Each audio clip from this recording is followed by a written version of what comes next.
last month. They still lived at home, and neither of them was married or even had a serious boyfriend. There really was nothing keeping them here. The question was, would they be able to take on such a monumental task by themselves? Chapter 1. Topeka, Indiana, 3 days later. Standing in the front yard while gazing at their grandparents' rambling old 2-story house, all Elma Hochstetler could do was shake her head in disbelief. Glancing toward the road as their driver disappeared, Elma bit her lip. This is it. There's no going back. Overcome with emotion, she turned to face Thelma. I can't believe this place is really ours.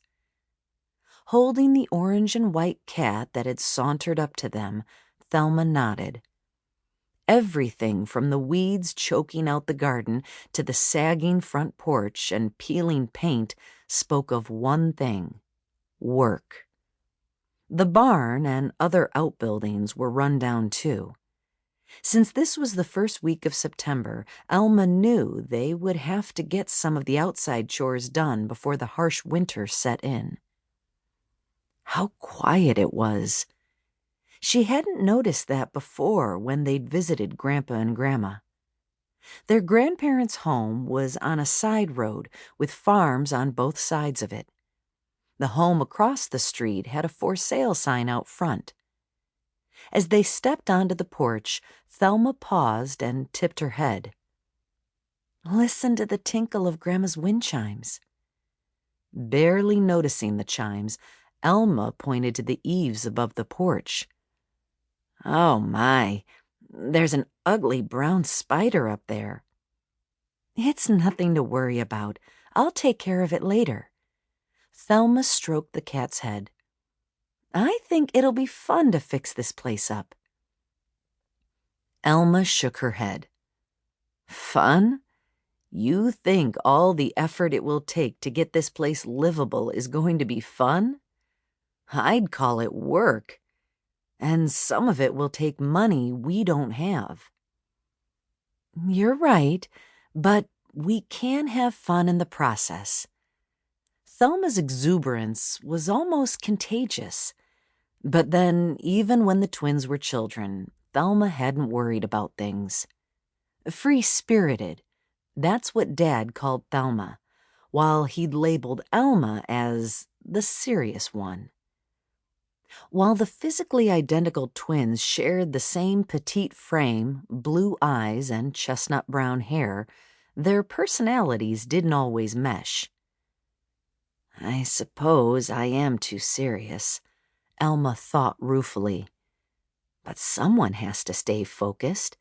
It takes organization to keep things running smoothly. If I followed my twin sister's path, we'd spend every day looking through rose-colored glasses. Thelma released the cat and slipped her arm around Elma's waist. We've always done everything together, right? Elma could only nod, watching a clump of cat hair float through the air.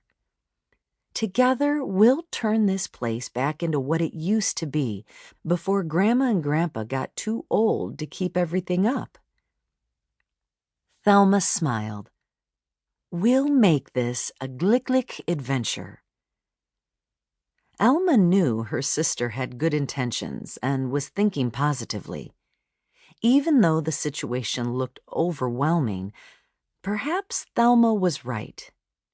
Yeah, we'll make it successful, Elma said. The first thing we should do is go grocery shopping, because I'm sure there's not much fresh food in Grandma's kitchen. I think we should have accepted Mom's offer to help us organize this place, Thelma said as she mopped the kitchen floor the following day. This is our project. After disposing of some out-of-date canned fruit and vegetables they'd found in a cupboard, Elma placed the empty jars in the sink. Besides, Mom has plenty to do at home, taking care of the house and helping